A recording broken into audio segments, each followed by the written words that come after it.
Meron pong isang pambihirang discovery ngayon mga sangkay patungkol po sa pyramid. Ang pyramid kasi mga sangkay ay matagal na pong pinag-uusapan kung papaano po naitayo ito. May mga nagsasabi mga sangkay na marahil naitayo daw po ito ng ibang mga nilalang or possible daw mga sangkay. Ito po ay ang mga higante na tinutukoy po sa Biblia na Nephilim. Ngayon mga sangkay, ang pinakamalaking discovery dahil po sa napakagandang teknolohiya sa panahon po natin ngayon, nakita po nila mga sangkay na mayroon pang masigit na misteryo mga sangkay o mas malalim na bagay patungkol po sa pyramid. Ito po ay dahil na-discover nila na ang ilalim mga sangkay ng pyramid na ito ay mas nakamamangha pa kung iisipin ang kanilang mga nakita. At kung ano ito mga sangkay, ito po ang ating aalamin ngayon.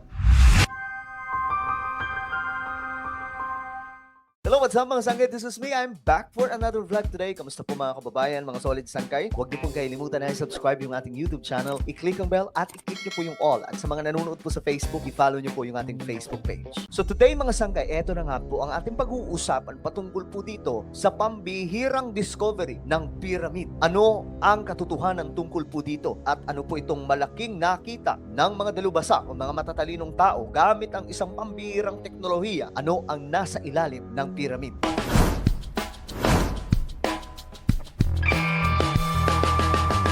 So mga sangkay, matagal na pong pinag-uusapan itong patungkol sa pyramid. Nagiging usap-usapan po ito noon pa man at magpahanggang ngayon papaano natayo ang istruktura mga sangkay ng pyramid. Marami na po mga teorya ang lumabas tungkol po dito at isa nga po sa mga teorya, possible daw po mga giants ang nagpagawa nito. Dahil kung titingnan po natin ang structure ng pyramid, perpektong-perpekto at papaano daw nagawa ito mga sangkay. Ibig sabihin, grabe ang talino ng mga nilalang noon mga sangkay o mga nauna sa atin kung papaano po ito naitayo. May mga nagsasabi na Nephilim daw po ito. Ang Nephilim kasi mga sangkay, kung babasahin po natin ang Book of Genesis, ito po yung anak ng mga sinasabing mga sons of God at daughters of men na sinasabi mga sangkay ng mga fallen angels na nagkaroon po ng koneksyon sa tao at nagkaroon po ng pagtatalik at ang naging resulta, nagkaroon po ng mga giants.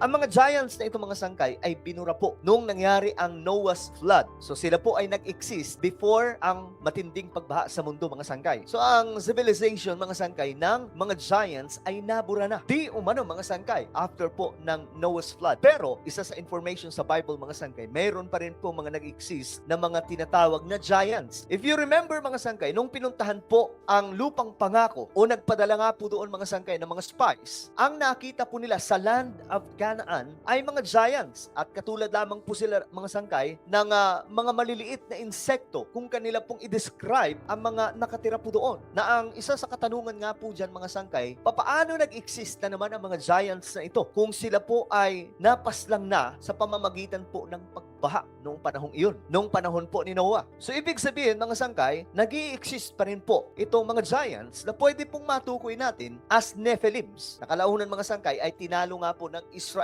ang mga nilalang na ito. Na ngayon mga sangkay, ito na po ang tinatawag na Israel.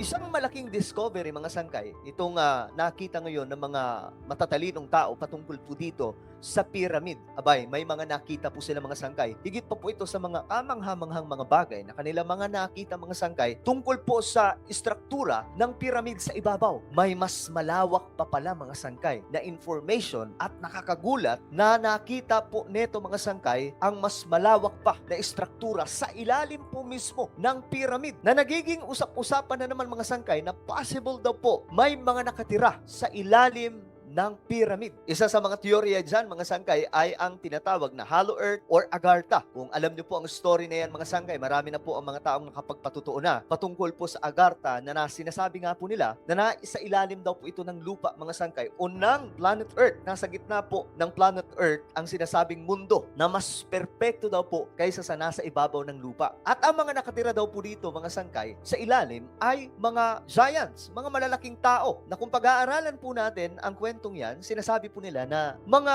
magaganda at gwapo ang mga nakatira doon. Subalit, mga sangkay, mga malalaking tao ito. Ibig sabihin, mga maliliit lamang po tayong nilalang na pwede pong matukoy na itong mga to ay ang Nephilim na pwede daw itinago, mga sangkay, ng mahabang panahon. At sila po ay nasa ilalim. Ngayon, ano ang meron o ano ang hiwaga na nadiskubre, mga sangkay, ng mga scientists gamit po ang matinding teknolohiya ngayon na nadetect po na sa bawat pyramid, mga sangkay, may mga malalawak na istruktura sa ilalim ng lupa. Panoorin po natin ito, mga sangkay. I am struggling to express in words just how significant of a discovery this is. What has just been announced in relation to the pyramids at the Giza Plateau and the plateau itself is so incredible, so awe-inspiring and narrative-shattering that I have been sitting here for the last hour trying to wrap my head around the implications of what we were just told. So this is pretty much breaking news because the new findings were announced on the 16th of March at a press conference held by the team who was studying the Great Pyramid of Giza with a non-invasive technology that was first developed by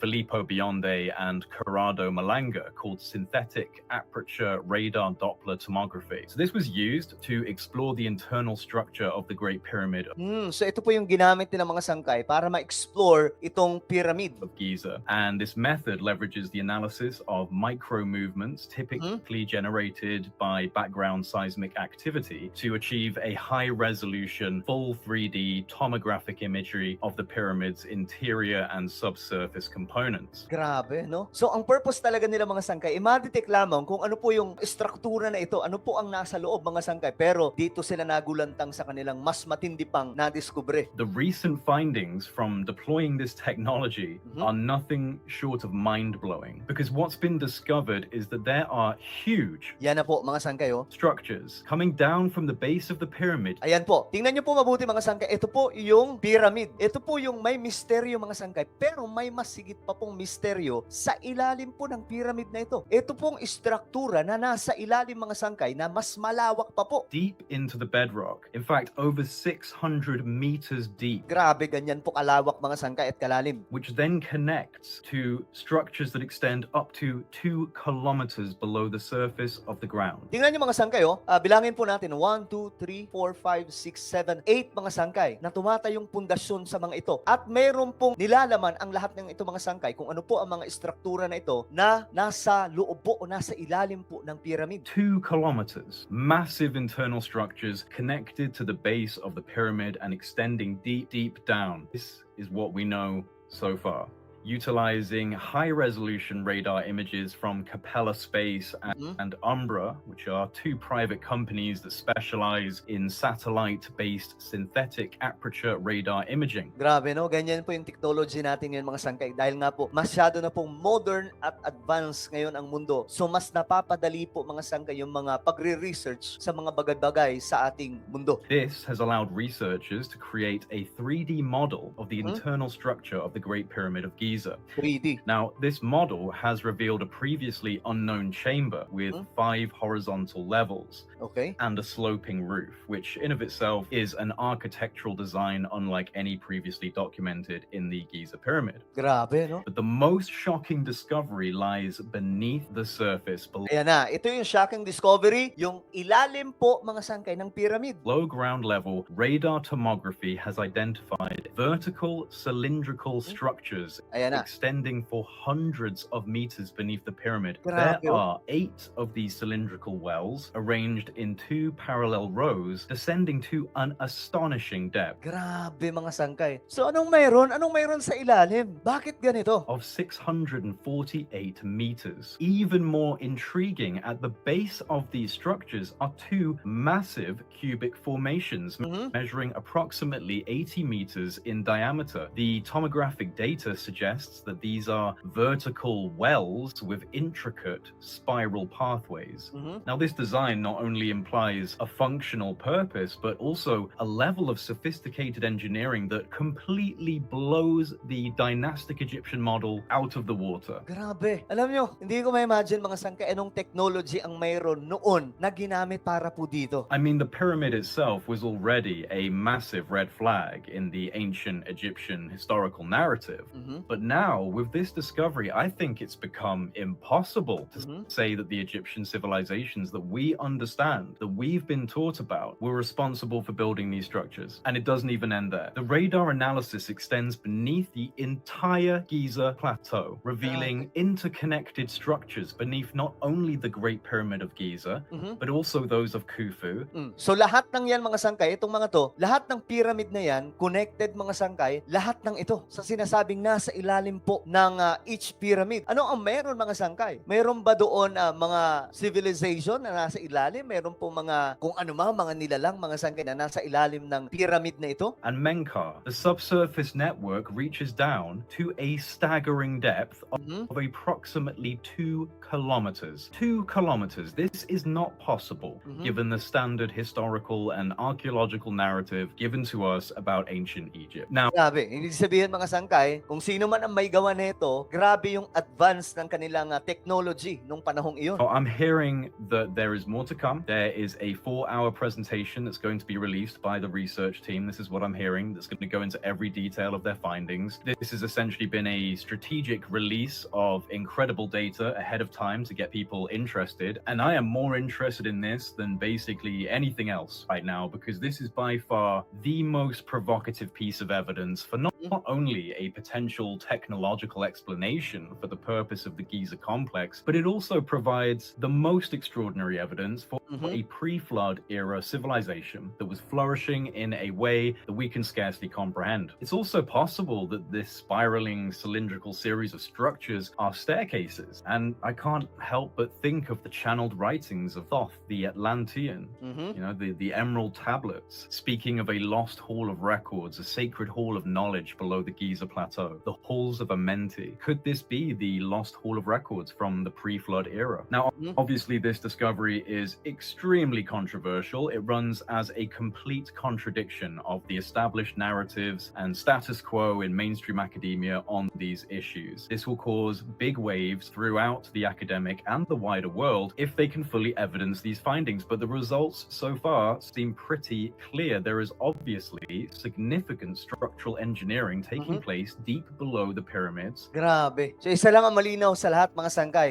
Meron pong ganong klaseng advanced structure na ginawa po ng kung sino man mga engineer nung panahon na yun mga sangkay. Isipin nyo, hindi pa po nag-i-exist yung modern era ng mundo mga sangkay. Pero naroon na po, mas advanced po sila. Kaya nga mga sangkay, nakapagtataka ito. Ano ba ang meron sa ilalim? Yun pa rin po yung katanungan mga sangkay. Kasi nagulantang po ngayon yung mga scientist, yung mga matatalinong tao, ano ang meron sa ilalim po ng pyramid na ito? Konektado ba ito sa sinasabing Nephilims o yung mga taong or mga civilization na nawawala mga sangkay at bigla na lamang daw po naglaho sa kasaysayan ng ating mundo? Nasa ilalim ba sila mga sangkay ng sinasabing Agartha o di kaya nasa ilalim po sila ng pyramid na ito mga sangkay? Until now kasi, kumbaga pinag-aaralan pa ang mga ito. And the Giza Plateau in general. Has this changed your mind on the pyramids? Has this strengthened your position on what they might have been? Has this new discovery given you any new ideas about what the implications are? Let me know in the comment section below. And honestly, everyone, share this far and wide. This is such interesting stuff. Don't forget to subscribe.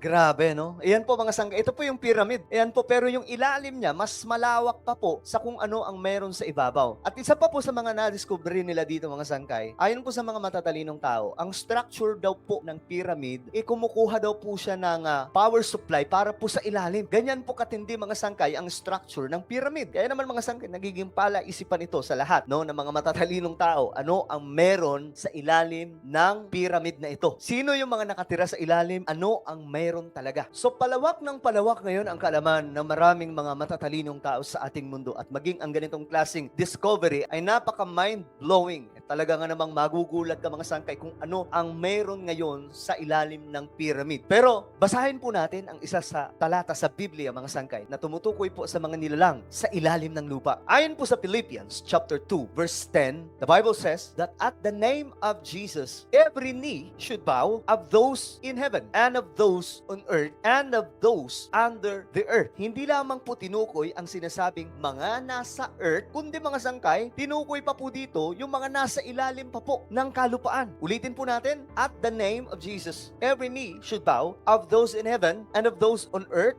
and of those under the earth. Mas malinaw mga sangkay kung sa Tagalog. Sabi ng Biblia mga sangkay sa Tagalog ng Philippians chapter 2 verse 10, sa pangalan ni Jesus ay luluhod at magpupuri ang lahat ng nasa langit, nasa lupa at nasa ilalim ng lupa. Ngayon ang tanong dito mga sangkay, sino ang tinutukoy ng ating Panginoong Diyos na nasa ilalim ng lupa, naluluhod sa pangalan ng ating Panginoong Jesus? Sino ang mga nilalang na ito?